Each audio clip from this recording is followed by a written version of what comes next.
29वां श्लोक। सर्वभूतस्थमात्मानं सर्वभूतानि चात्मनि ईक्षते योगयुक्तात्मा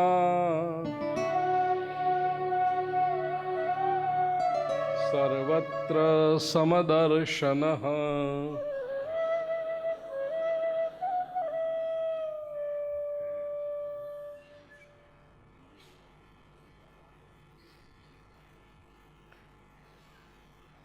सर्वभूतस्थमात्मानं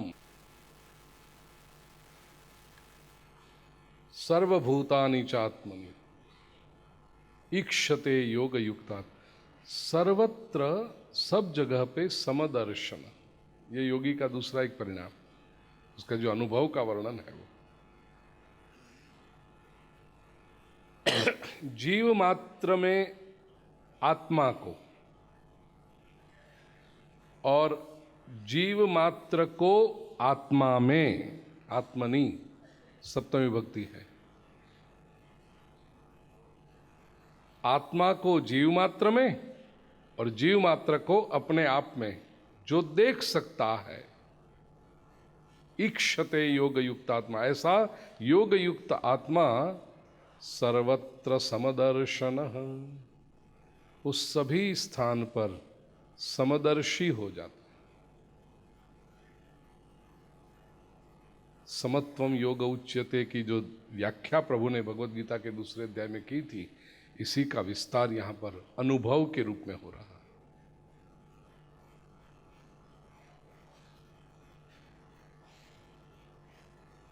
परमात्मा के साथ सत्य सिद्धांतों के साथ जीवन के मूल्यों के साथ जुड़ा हुआ योगी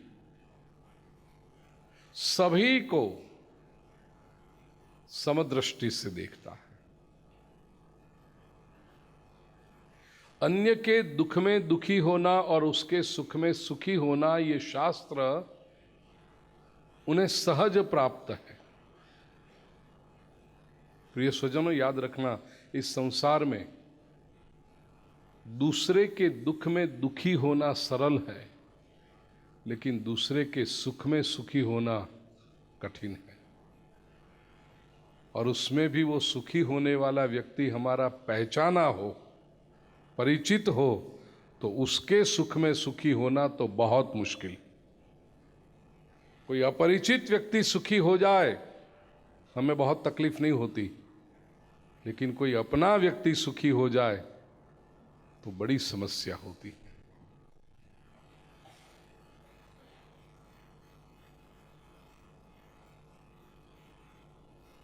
अनजाना व्यक्ति अच्छा फर्नीचर उसके घर में बनाए तो तुम्हें बहुत चिंता नहीं होगी, लेकिन तुम्हारा पड़ोसी जब अच्छा फर्नीचर बनाने लगेगा तब जो तकलीफ होती है। આપણું ઘર ઝાંખું પડી જવાનું, બહુ ચગ્યો છે।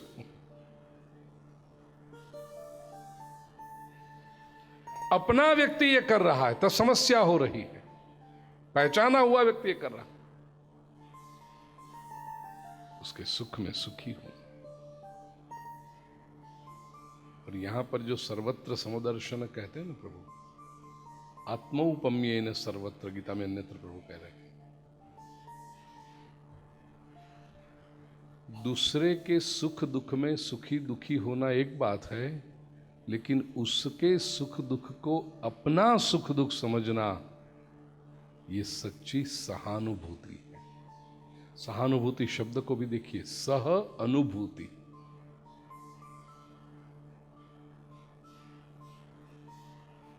अनुभव।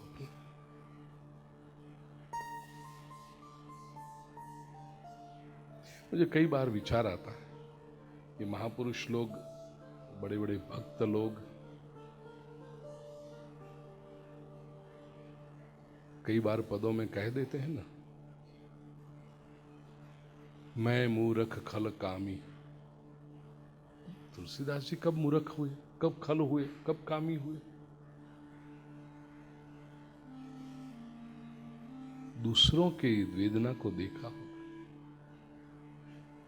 गुजरात में हम बैठे हैं, कई बार मैंने ये 7 दिन में नरसिंह मेहता का स्मरण किया। नरसिंह मेहता का एक पद है, बाप जी पाप में कवण कीधा हसे, नाम लेता तारू निद्रा आवे। ये नरसिंह मेहता कह रहे हैं, हे प्रभु मैंने कैसे पाप किए होंगे कि तेरा नाम लेते समय, तेरा सुमिरन करते समय मुझे नींद आ रही है। अब नरसिंह मेहता जब ये कह रहे हैं, क्या हम सोच सकते हैं कि नरसिंह मेहता को भगवान का स्मरण करते हुए नींद आ रही हो? अशक्य है। नरसिंह मेहता को नहीं आती। लेकिन नरसिंह मेहता जब कीर्तन करते होंगे तब सामने जो महापुरुष दिव्य चेतनाएं बैठी होंगी, उनमें से किसी को नरसिंह मेहता ने देखा होगा कि यहां इतना अच्छा कीर्तन हो रहा है और सामने किसी को समाधि लग गई है, और वो समाधि किस प्रकार के, नरसिंह मेहता तो जानेंगे ना। तब उस व्यक्ति की पीड़ा, उसकी कि कितना गंवा रहा है, ये कितना खो रहा है, ये पीड़ा नरसिंह मेहता के मन में, उन्होंने हृदय में अनुभव किया होगा।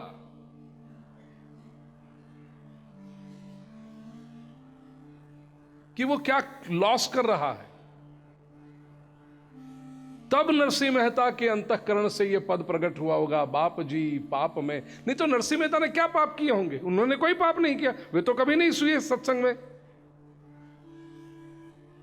दूसरे को जब देखा होगा, ये सहानुभूति है।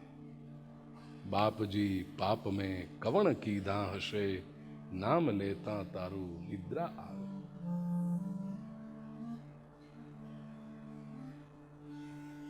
सर्वत्र समदर्शन। दूसरी एक बात याद रखें, ये भावावस्था की जो उच्चतम स्थिति है, वहां पर ऋषि, साधक, योगी, भक्त दूसरों के अनुभव को अपना समझ सकता है।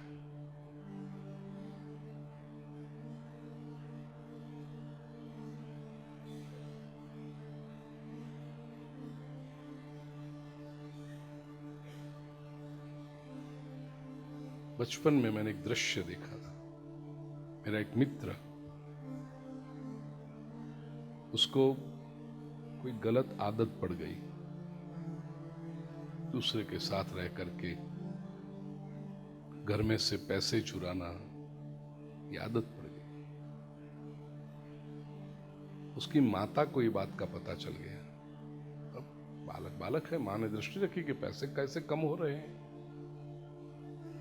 सामान्य परिवार था, पता चल गया। और वो समय था जब माताएं अपने बालक को शिक्षा कर सकती थी, सजा दे सकती थी।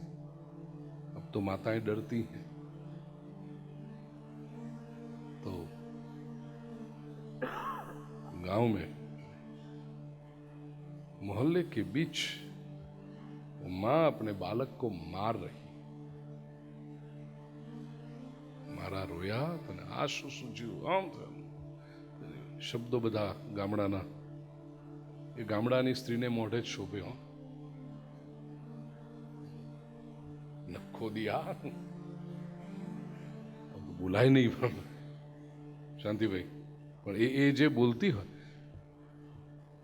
प्रिय स्वजनों, बेलन से वो मार रही थी। वो बालक रो रहा था, अब नहीं करूंगा मां, अब नहीं करूंगा, भूल हो गई मुझसे। और वो मारे जा रही है, लेकिन मारते समय वो मां की आंखों में भी आंसू थे। अब देखना, सजा करना, अपशब्द बोलना, मार, ये सब ठीक है, लेकिन और मेरी उम्र उस वही बालक के समान ही, बात 10-12 वर्ष की उम्र मेरी। तो मैं ये नहीं समझ पा रहा था उस समय। मैंने दादी मां से फिर पूछा, बालक ने गलत काम किया, वो सही है, मतलब नहीं सही है लेकिन गलत किया उसने, और मां को पता चला तो मां अपने बालक को सजा दे रही है ताकि वो कभी ऐसा गलत विचार न करे, गलत काम न करे।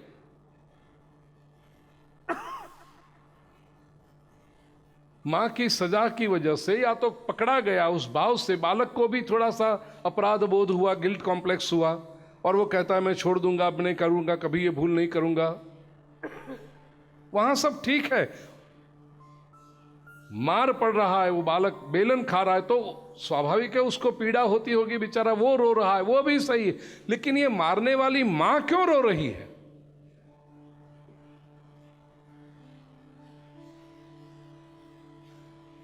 बालक को सजा करती हुई माता की आंखों के अश्रु का रहस्य जिनको पता चल जाए, उनको पता चलेगा कि ये ध्यान योगी का सर्वत्र समदर्शन भाव क्या होता है।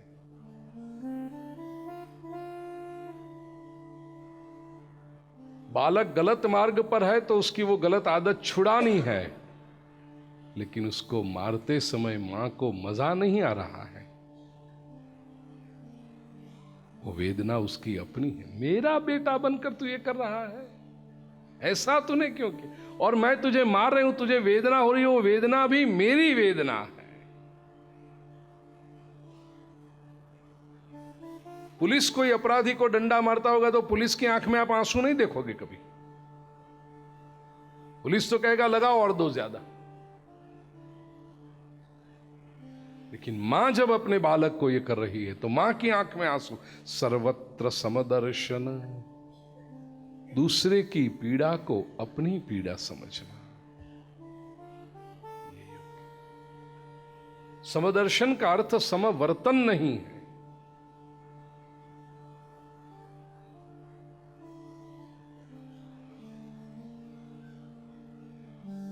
नियमित रूप से आप सत्संग सुनते हैं इसलिए आपको पता होगा, पूरी डिटेल में नहीं जाता हूं, लेकिन नामदेव महाराज जब बाजरे के रोटे बना रहे थे, कुत्ता लेकर भागा, घी का पात्र लेकर नामदेव जी पीछे भागे। लोग समझ नहीं पाए, अरे कुत्ता एक रोटी ले गया तो ले जाने दो ना, उसको क्या फर्क पड़ता है। नामदेव जी नजदीक पहुंच गए और कहा, सूखी रोटी मत खाइए, ये घी लगा के खाइए। सर्वत्र समदर्शन, ये साधक।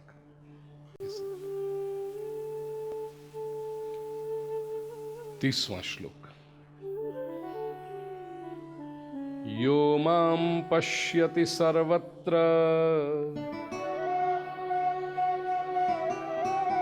सर्वं च मयि पश्यति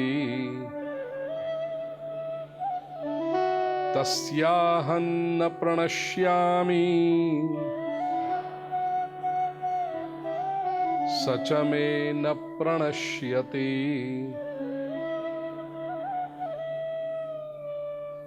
ये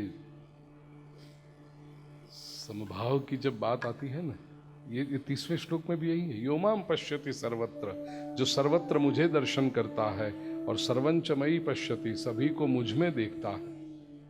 तस्याहं न प्रणश्यामि। प्रणश्यामि के कई अर्थ होते हैं। प्रणश्यामि का एक सीधा साधा अर्थ है, उसको मैं पतित नहीं होने देता हूं, उसका नाश नहीं होने देता हूं। लेकिन श्रीमद् आदि शंकराचार्य जी ने भाष्य में इसका अर्थ किया, उसके लिए मैं अदृश्य नहीं हूं। तस्याहं न प्रणश्यामि, उसके लिए मैं अदृश्य नहीं हूं और मेरे लिए वो अदृश्य नहीं है। सच में न प्रणश्यति, तस्याहं, उसके लिए मैं अदृश्य नहीं हूं और वो मेरे लिए अदृश्य नहीं। सभी में उस परम चेतना को देखना। हमारे मध्य में जो आरंभ से उपस्थित है महापुरुष पूज्य चैतन्य शंभू महाराज, उन्होंने तो किया, लेकिन उनके पिता श्री शंभू महाराज जी ने गायों की जो सेवा की है गुजरात,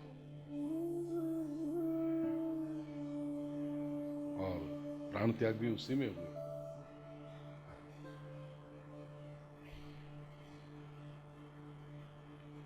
गाय को पशु की तरह नहीं देखा, मेरा अंश, मेरा प्रभु उसमें बसा हुआ।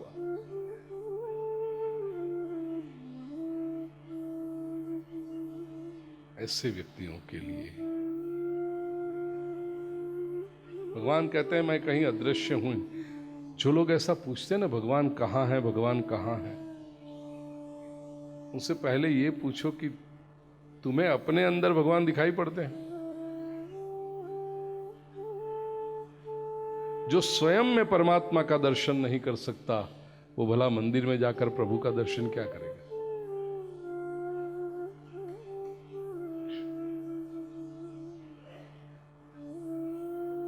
सर्वत्र प्रभु दर्शन। ईश्वर स्थानिक नहीं हो सकते, ईश्वर को आप मर्यादित नहीं कर सकते। और जितने जितने लोग धर्म के नाम पर ईश्वर को मर्यादित करने गए कि इसी मंदिर में, हमारे वाले मंदिर में ही भगवान है, अन्यत्र नहीं है, यही स्वरूप है, बाकी सब गलत है, इन लोगों ने धर्म को तो नुकसान किया, लेकिन अपने आप का भी नुकसान बहुत कर रहे हैं।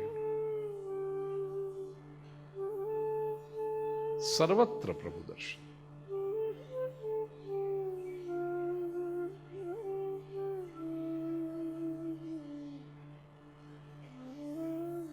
ऐसा कौन सा स्थान है जहां पर भगवान नहीं है? स्वामी विवेकानंद किसी प्रदेश की किसी यूनिवर्सिटी में प्रवचन देने गए तो वहां ब्लैक बोर्ड पर कुछ लोगों ने शरारत करके लिखा था, गॉड इज नोवेयर। और स्वामी जी को तो भगवान के ऊपर ही बात करनी थी, लेकिन इतने विचक्षण उन्होंने कहा कि ये आज मुझे जिस विषय पर बात करनी थी वही आप लोगों में से किसी ने मदद की है, मुझे लिख दिया है, लेकिन जल्दबाजी में थोड़ी सी भूल कर दी। ये W है ना, थोड़ा अलग लिख दिया तुमने। गॉड इज नो वेयर लिखा था, वो W को उठा करके नो के पास कर दिया, गॉड इज नाउ हियर। ईश्वर इसी समय यहां पर सर्वत्र है। उसके लिए प्रभु हमेशा उपस्थित है, कहीं नहीं जाता, उसके लिए हमेशा उसकी रक्षा करता है। प्राणश्यामी का अर्थ है ना, उसको मैं पतित नहीं होने देता, उसका नाश नहीं होने देता। ये हनुमान ग्रंथ में मैंने एक दृष्टांत लिखा है, साधु संत के तुम रखवारे, असुर निकंदन राम दुलारे। बनी हुई घटना। बनारस में आज भी कबीर चौराहा स्थान है। 500 वर्ष पहले वो स्थान नगर से बाहर था, क्योंकि कबीर जुलाहा बुनकर से, तो उस समय ये लोग नगर से बाहर रहते थे। अब तो वो पूरा डेवलप्ड एरिया हो गया है कबीर चौराहा। कबीर जी वहां रहते थे, छोटी सी झोपड़ी उनकी, और पास में ही एक बड़ा मकान था जो बनारस की उस समय की मशहूर नर्तकी थी, वारांगना थी। अब शाम हो जाए तो कबीर जी अपना कामकाज पूरा करके जो चद्दर बेचने जाते थे वो लौट कर आते, उनके 2-3 मित्र आते, भक्तगण, और वे सब मिलकर भगवान का भजन करते। और शाम का समय हो जाए तो पास के मकान में, बाजू वाले मकान में जो नर्तकी थी उसका तो व्यवसाय का समय शुरू होता, उसके भी दीवाने लोग आते, गाना बजाना, नाचना, मदहोश वातावरण, ये सब शुरू होता।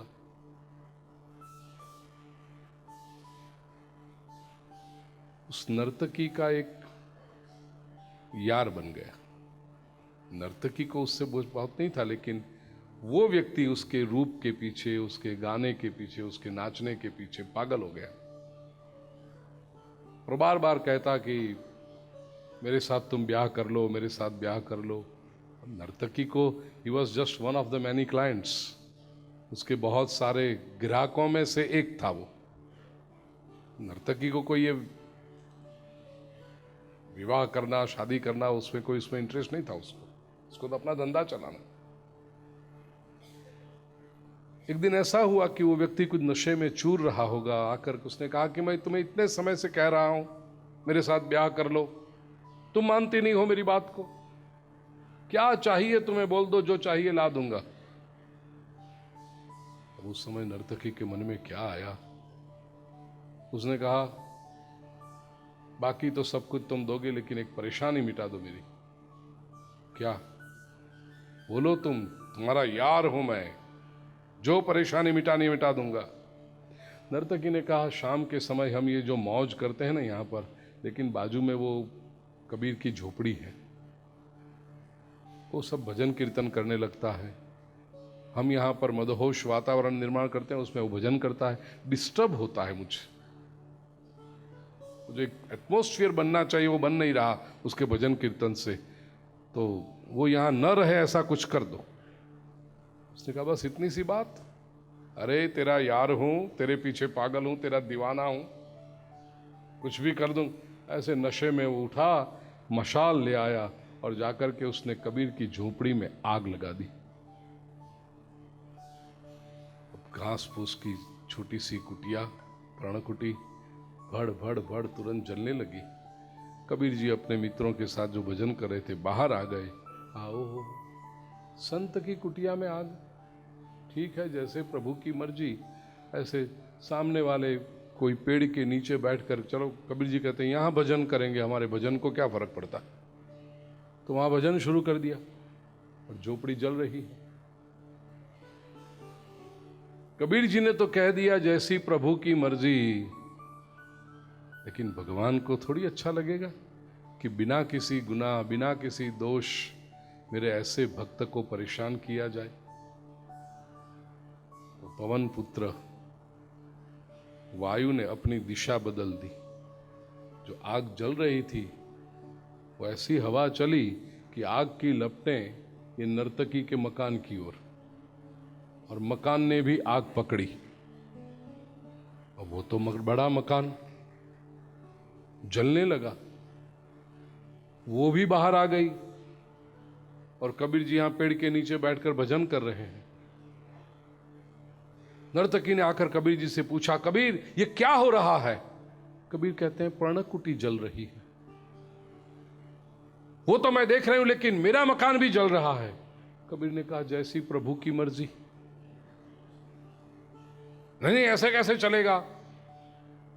कबीर जी ने कहा देखो ये तो यारों की लड़ाई है, तुम्हारे यार ने मेरी झोपड़ी जलाई तो मेरे यार ने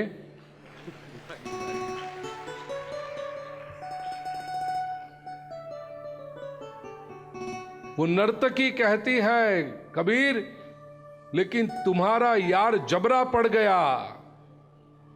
कबीर कहते हैं तो मेरे यार को अपना यार बना लो, वो जबरा तुम्हारे लिए भी पड़ जाएगा।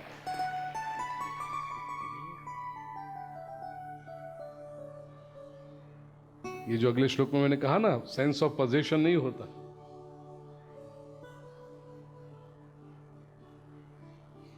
कोई स्त्री से आकर कहे कोई दूसरी महिला कि तुम्हारा पति बहुत अच्छा है, तो कोई महिला कहे लगी ठीक है ले ले आधा। कहेगी? कभी नहीं कहेगी। लेकिन भक्ति मार्ग में किसी भक्त के पास जाकर कहो कि ओहो तुम्हारे पर प्रभु की इतनी कृपा है, भक्त कहेगा मैं तो प्रार्थना करूं तुम पर भी प्रभु की कृपा हो। अपना लो, उससे बना लो अपना। सर्वत्र समदर्शन, जिसके पास ये सर्वत्र समदर्शन करने की भावना आ गई, भगवान कहते हैं न उसके लिए मैं कभी अदृश्य हूं, न उसके लिए कभी मैं दूर हूं, न वो भक्त मेरे लिए कभी दूर है। 31वां श्लोक। આવી રીતે પહેલે દિવસથી લીધા હોત શ્લોકો તો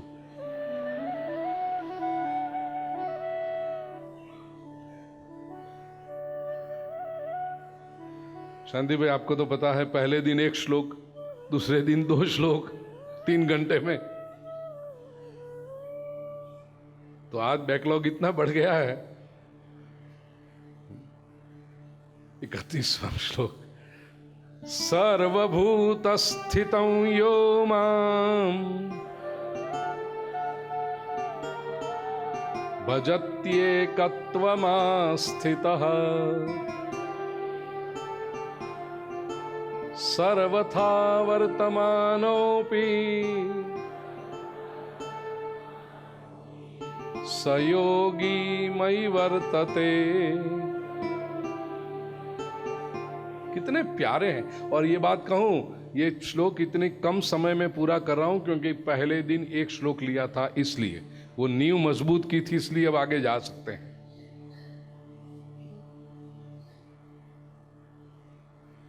आत्मौपम्येन सर्वत्र, जैसे मैंने कहा ना कि जो योमाम पश्यति सर्वत्र सर्वंच मयि पश्यति, यही बात को यहां प्रभु कहते हैं आत्मौपम्येन सर्वत्र। दूसरे का दुख समझ के दुखी नहीं होता है, दूसरे के दुख को अपना दुख समझ के दुखी होता है। दूसरे के सुख को उसका सुख समझ के सुखी नहीं होता है, दूसरे के सुख को मेरा सुख समझ के सुखी हो रहा। आत्मौपम्येन सर्वत्र, ये जो देखता है, समम पश्यति, सर्वत्र समदर्शन जो कहा, यही यहां पर समम पश्यति अर्जुन। सर्वभूत स्थितम यो माम भजन्ति। 31वां, प्राणी मात्र में जो मुझे रखता है, भजत्येकत्वम आस्थितः, एकत्वम आस्थितः, परमात्मा में एक ही भाव से रह करके जो योगी संपूर्ण प्राणी मात्र में माम भजति, मेरी ही उपासना करता है, मुझे ही देखता है, ऐसा योगी सर्वथा वर्तमानोपि स योगी मयि वर्तते। ऐसा योगी मुझ में ही वर्तन करता है, मुझ में ही व्यवहार करता है, मुझ में ही स्थिर रहता है। वो दिखाई पड़े बाहर जाता हुआ, लेकिन जाता नहीं है। भगवान कहते हैं वो मुझ में ही है। 31वां श्लोक बोले थे कि 32वां बोले थे? बोले थे ना, अब 32वां बोलो, चलो। आत्मौपम्येन सर्वत्र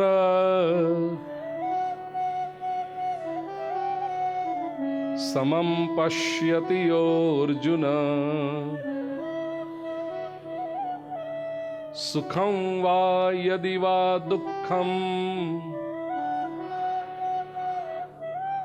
स योगी परमो मतः।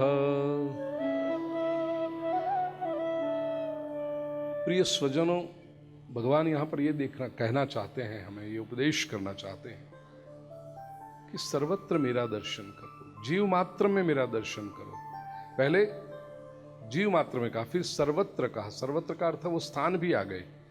चेतन में तो परमात्मा के दर्शन हो, जड़ में भी प्रभु का दर्शन, सबको परमात्मा समझो। अब प्रभु समझते हैं, हमारी मर्यादा भी प्रभु को पता है, क्योंकि वो हमारी माँ है, वो हमारा पिता है, वो जानता है कि हमें क्या। तो दूसरा एक रास्ता बताया प्रभु ने यहां पर। सर्वत्र यदि व्यवहार में प्रभु का दर्शन न कर सकते हो आप, भगवान नहीं समझ सकते सबको, ठीक है ना। प्रभु नहीं समझ सकते, प्रभु का समझो, भगवान का है वो समझो। ये गुलाब, मेरा मन भीतर से कहता है मैं उसे भगवान कैसे कहूं, ये तो गुलाब है, वस्तु है, ऑब्जेक्ट है, ठीक है, इसमें भगवान नहीं दिखता। इसी को भगवान नहीं समझ सकते, न सही, इसे भगवान का समझो। ये मेरे प्रभु ने खिलाया, मेरे प्रभु ने इसमें सुगंध प्रदान की, इसका सुंदर रंग मेरे परमात्मा ने दिया। तो धीरे धीरे धीरे ये भाव जगेगा, इसमें मेरा प्रभु ही बसा हुआ है।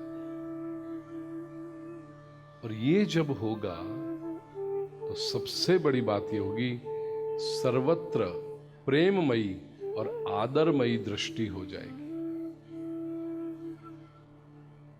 You will see everything with love and respect. Carrying का भाव आ जाएगा।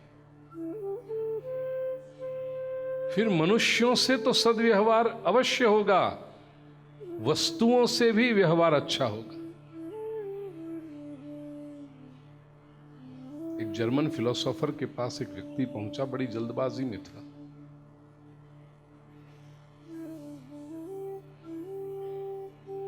दरवाजे के बाहर उसने शूज निकाले, जल्दी से पहुंचा अंदर, जाकर कहने लगा, हमने सुना है कि आप बड़े ज्ञानी हैं, मुझे आपके पास से ज्ञान पाना है, परम तत्व का आनंद पाना है, कैसे मिल सकता है? उस महापुरुष ने कहा, पहले जाकर के तुम्हारे जूते ठीक से रख के आओ। कहा, मैं आपसे परम सत्व की बात कर रहा हूं, परम सत्य की, परम ज्ञान की बात कर रहा हूं, और आप कहते हैं जूते? उस जूते में यदि तुझे चेतन तत्व का अनुभव नहीं होता तो तुझे परमात्मा का ज्ञान नहीं हो पाएगा। उसे ठीक से रख। तेरे पैरों की रक्षा कर रहे हैं, वो तेरी रक्षा कर रहे हैं। निकालते समय एकदम फेंक दिए, डाल दिए कहीं पर। वस्तु में भी चेतन तत्व का अनुभव। कबीर जी को हमने याद किया पिछले श्लोक में। कबीर का पुत्र कमाल, अद्भुत कमाल का व्यक्ति था। कहीं पर उसे नौकरी में रखा किसी किसान के पास, और किसान जो था उसने कहा, जा जाके खेत में से घास काट के आ। दतिया लेके भेजा, दाताड़ूली। कमाल गया, मंद मंद हवा चल रही थी और उसमें घास जो लहरा रहा था, कमाल को लगा कि ये घास जैसे नाच रहा है। वो घास के साथ नाचने लगा। आधा घंटा, 1 घंटा, 2 घंटा, वो मालिक आया, देखा तो खेत में घास ऐसा ही है, 2 घंटे तक कुछ काटा नहीं, ये तो दतिया हाथ में लेके नाच रहा है। मालिक ने कहा, क्या कर रहे हो? मैंने तुम्हें घास काटने को कहा था। कमाल कहता है, मुझे तो ये घास नाचता हुआ दिखाई पड़ रहा है, मैं उसको कैसे काटूं? मैं काट नहीं पाया। सर्वत्र समदर्शन, आत्मौपम्येन सर्व।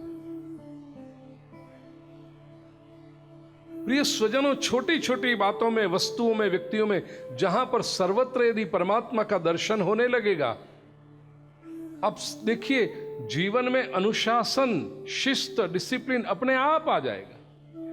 जो भी विकार है, जो भी दुष्प्रवृत्तियां हैं, वो अपने आप बंद हो जाएगी।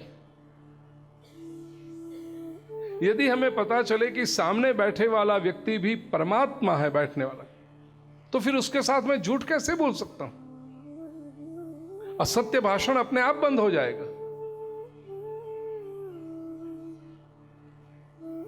सामने वाला व्यक्ति परमात्मा है तो फिर उसको पूछे बिना उसकी चीज में कैसे ले सकता हूं? चोरी अपने आप बंद हो जाएगी। कोई कानून की आवश्यकता ना होगी, कोई डिपार्टमेंट की आवश्यकता ना होगी, कोई अदालत की आवश्यकता ना होगी। यदि प्रत्येक व्यक्ति ये समझ ले सभी में परमात्मा है और प्रामाणिकता से समझ ले,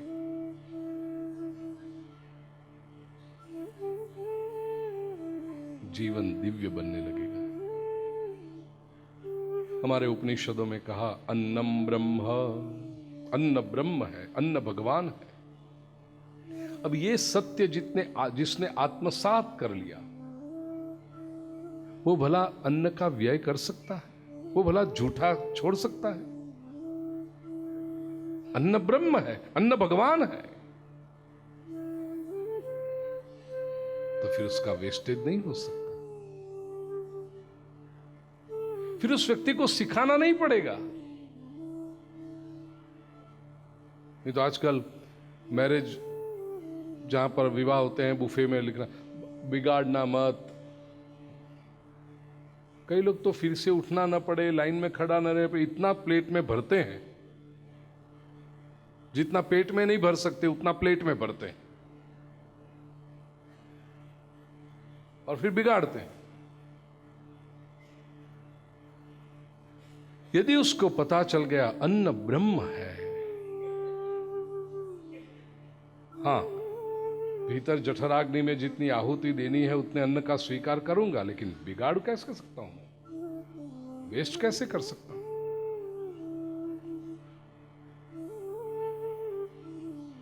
और मेरे यहां जो अन्न बचा वो दूसरे को प्रसाद के रूप में दूंगा। अब की बात अलग है, पहले के समय में गाय के दूध को बेचते नहीं थे। आज भी जिन्होंने सेवा के रूप में गाय रखी है अपने घर में, वो कभी दूध बेचते नहीं। दूध का उत्पादन ज्यादा हो, गाय माता अधिक दूध दे, घर में आवश्यकता से अधिक हो तो दूसरे को दे देंगे। घी बनाकर भी बेचेंगे नहीं गाय के दूध, दूसरे को दे देंगे। क्यों? गाय मां है और भला मां के दूध को बेचा जा सकता है? ये जहां जिसने भगवान समझ लिया तो गाय के दूध को नहीं बेचेंगे, गाय मां है हमारी। हमारी आवश्यकता से अधिक यदि मां देती है तो दूसरों को प्रसाद के रूप में बांटेंगे, बेचेंगे नहीं।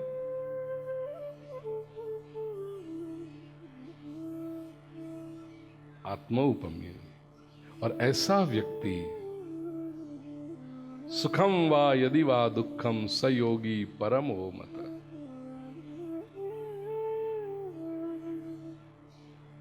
आत्मौपम्य ने जो यहां भगवान कहते हैं ना, वो अपनी तरह से सबको देखता है, इसलिए समदर्शन सरल बनता है।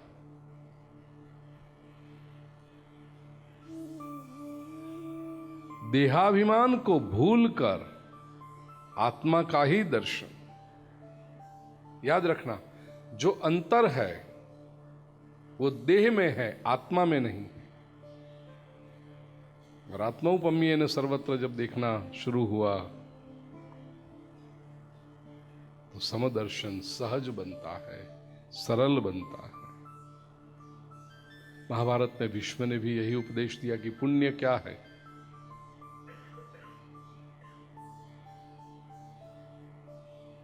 जो वर्तन दूसरा हमारे साथ करे तो हमें अच्छा लगे, वो वर्तन दूसरे के साथ करना, इसका नाम पुण्य। और जो वर्तन दूसरा हमारे साथ करे तो हमें ठीक न लगे तो हमें दूसरे के साथ नहीं करना है, वो पुण्य। लेकिन फिर भी हम दूसरे के साथ वो करें तो पाप। मुझे कोई आदर से बुलाए तो अच्छा लगता है, तो मेरा कर्तव्य है कि मैं सबको आदर से बुलाऊं।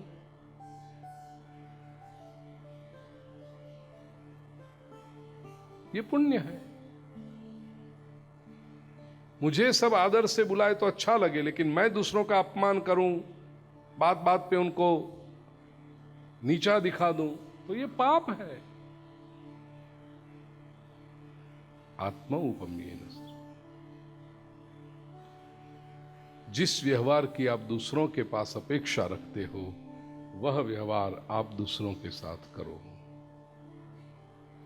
तो प्रिय स्वजनों, ध्यान योग ये कोई चर्चा का विषय नहीं है, कोई वाग्विलास का विषय नहीं है, वो तो जीवन का व्यवहार है। सर्वत्र प्रभु दर्शन करना, ये अत्यंत प्रेम का भाव होगा ना तभी हो सकता है, नहीं तो नहीं हो सकता है। जैसे मैंने कमाल की बात की कबीर के पुत्र की, ऐसे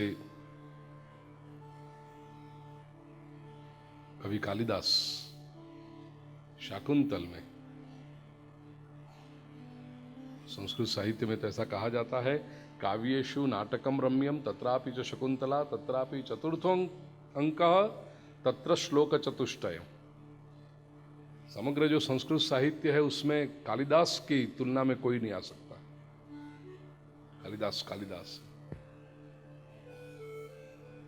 और उसमें भी कालिदास की जो बहुत सारी रचनाएं हैं, हमने कल कुमार संभव की बात की, बहुत सारी रचनाएं, उसमें शाकुंतल श्रेष्ठ है, अभिज्ञान शाकुंतल। तत्रापि चतुर्थो अंकः, नवीन भाई, उसमें चौथा अंक, और तत्र श्लोक चतुष्टयम, वो चौथे अंक में भी 4 श्लोक, जब कण्व शकुंतला को विदाई देते हैं, वो जो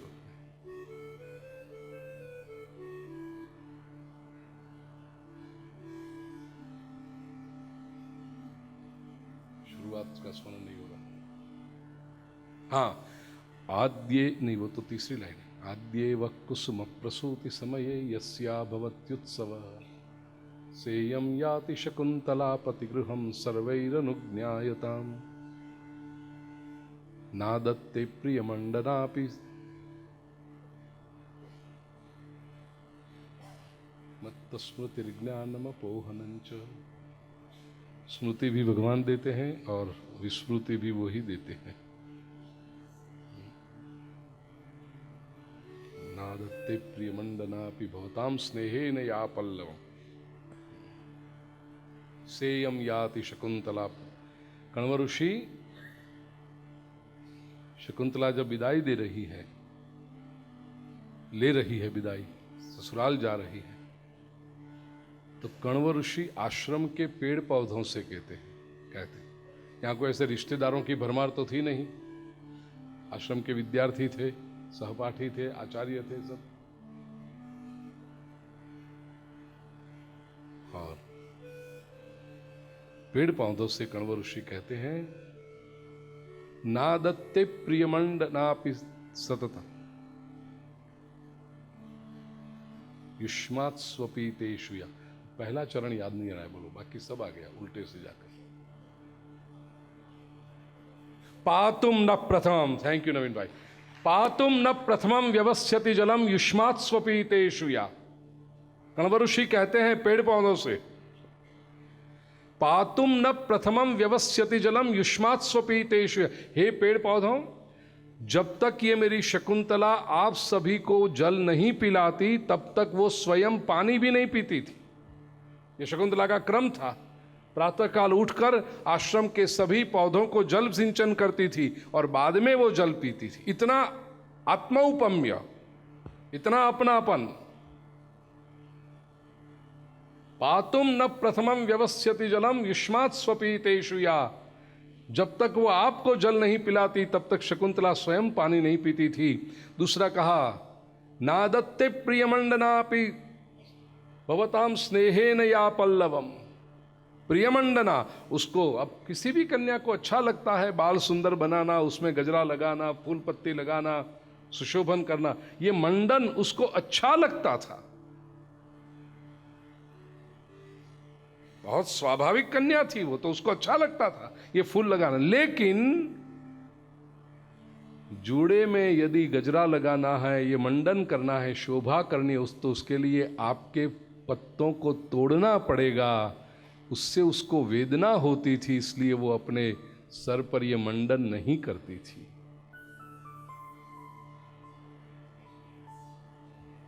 आद्येव कुसुम प्रसूति समये यस्या भवत्युत्सव। ये केवल कालिदास लिख सकते हैं। आद्येव कुसुम प्रसूति, कुसुम प्रसूति, आप में से किसी पौधे पर जब प्रथम बार पुष्प खिल जाए तो यस्या भवत्युत्सव, ये शकुंतला के लिए उत्सव बन जाता था। वो पूरे आश्रम में जाकर सबसे कहती, अरे वो पौधा है ना, उस पर आज पुष्प खिला है, वो उसका उत्सव बन जाता था। आद्येव कुसुम प्रसूति समये यस्या भवत्युत्सव सेयं याति शकुंतला पतिगृहं सर्वैरनुज्ञा। ऐसी शकुंतला आज अपने पति के घर जा रही है। हे पौधे, हे पेड़, आप सब शकुंतला को विदाई दो। ये भावना। रामायण में आप देखिए, सीता जी जब विदाई ले रही है जनक के महालय से, तो जनक के महल में जो पक्षियां थी, मैना, तोते, ये सब रोने लगे, सीता जा रही है। प्रिय स्वजनों, कुछ गिने चुने मनुष्यों के साथ संबंध बनाना आसान होता है, लेकिन समग्र सृष्टि के साथ, पशु, पक्षी, वनस्पति, जड़ ऑब्जेक्ट्स के साथ भी अपनापन निर्माण करना, यह ध्यान योगी की विलक्षणता है, जो सभी में हर परमात्मा का दर्शन कर सकता है। और ऐसा योगी सुखम वा यदि वा दुखम, चाहे कोई भी परिस्थिति हो, सयोगी परमो मतः। याद रखना, उसके जीवन में विपरीतता भी आ गई, फिर भी उसकी क्वालिटी जो योग है उसमें नीचे नहीं आता वो। सभी भक्तों के जीवन में दुख आया है। लोगों का क्या होता है, इतने बड़े भक्त होते तो क्यों हुआ ऐसा? होगा, क्या हुआ ये मत देखो, लेकिन वो विपरीत परिस्थिति में वो कैसे खड़ा है, उसके जीवन की शांति और प्रसन्नता कैसी है, ये देख के पता चलता है ये परम योगी है। मीरा के जीवन में दुख आने से मीरा की भक्ति कम नहीं हो जाती। नरसिंह के जीवन में विपरीत परिस्थिति निर्माण होने से नरसिंह की भक्ति कम नहीं होती। उसको आप, you can not call him a lesser devotee. लेकिन वो विपरीत परिस्थिति में भी समाज ने निंदा की, समाज ने कीचड़ उछाला, फिर भी उस परिस्थिति में ये महापुरुष कैसे रहे, उससे तय होता है सयोगी परमो मतः। ये परम योगी माना जाता है। उसकी स्थिरता कैसी है। अर्जुन अब प्रश्न पूछता है। 33 और 34 ये 2 श्लोक अर्जुन का जो प्रश्न है वो हम साथ में लें।